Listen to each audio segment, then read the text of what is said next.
हजरत मौलाना अबुल मोहसिन सज्जाद अली रामा को, हजरत मौलाना अबुल कलाम आज़ाद अली रामा को, हजरत मौलाना मोहम्मद अली निंगेरी रहमतुल्लाह को, मुद्दीन कादरी साहब को, शाह हबीबुल्लाह साहब को खराज अकीदत पेश करना चाहता हूं। मेरे अजीजों, एक बात सुनो, वो कौम फला नहीं पा सकती जो अपने अमीर की अताअत नहीं करती।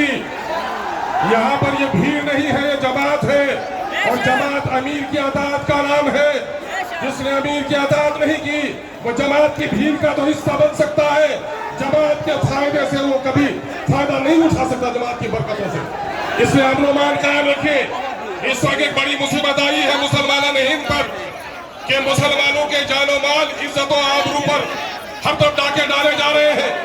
कई बेटियों की इज्जत लूटी जा रही है, कई मस्जिदों के गुंबद तोड़े जा रहे हैं, कई दाढ़ियां नोची जा रही है, कई टोपियां उछाली जा रही है, पार्लियामेंट में तुम्हारे खिलाफ कानून बनाए जा रहे हैं, एडमिनिस्ट्रेशन में कॉमन फैसले लिए जा रहे हैं। ये मौका होश के लागू लेने का है नौजवानों, जोश में सिर्फ आने का नहीं है। हाँ, यकीनन जोश भी जरूरी है, लेकिन होश के साथ हम जोश का मुजाहरा करेंगे। मुसीबत क्या है जान रहे हो? मुसीबत क्या है जान रहे हो? सुनो, मुसीबत ये है कि मोदी जब से आया है, मोदी जब से आया है, मुसलमानों को उसने निशाना बनाया है। कभी ऐलान है जिंदाबाद, चुप करो, जिंदाबाद चुप करो, कभी जिंदाबाद, कभी जिंदाबाद चुप करो। गर्मी बहुत है, समझता नहीं है, गर्मी बहुत है। वक्त का काला कानून से पहले याद करो, शरीयत इस्लामिया की रोशनी में तलाक के कानून पर डाका डालने के काम किया गया। फिर एनआरसी के नाम पर मुसलमानों को निशाना बनाया गया।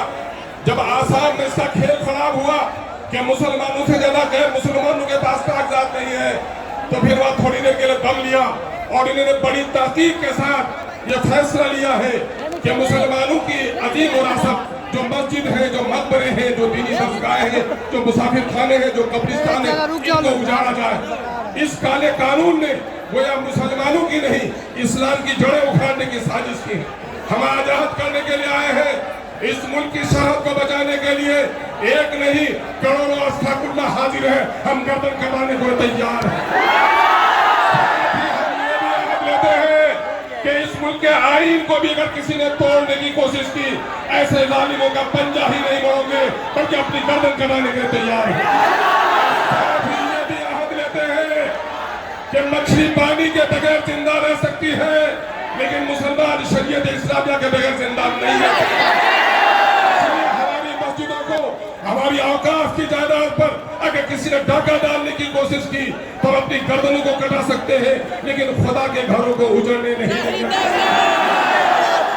मैं मुबारकबाद देता हूँ तुम्हारी पेशानियों की रमक को देखकर, तुम्हारी आंखों की चमक को देखकर। गट के धूप की तमाज़त भी बहुत है, लेकिन तुम्हारे चेहरे में जो गम और गुस्सा है, इस बात की अलामत है कि हम और आप अपने अमीर शरीयत के हुक्म पर से जमा ही नहीं हुए हैं, बल्कि जिस मकसद के लिए जमा हुए हैं। अगर हमारे अमीर ने हुक्म दिया कि हमें गर्दन कटाना भी वाजिब है, तो हम गर्दन कटाने के लिए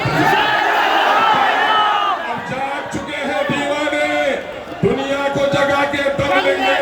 जीना है तो इज्जत से जी लेंगे, वरना जाने शहादत पिएंगे।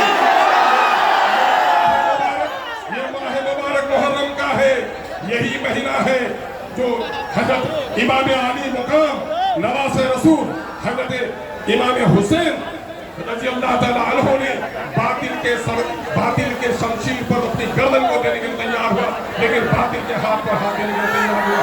हम क्या कहते हैं? इनकलाब, वक्त का काला कानून मुर्दाबाद।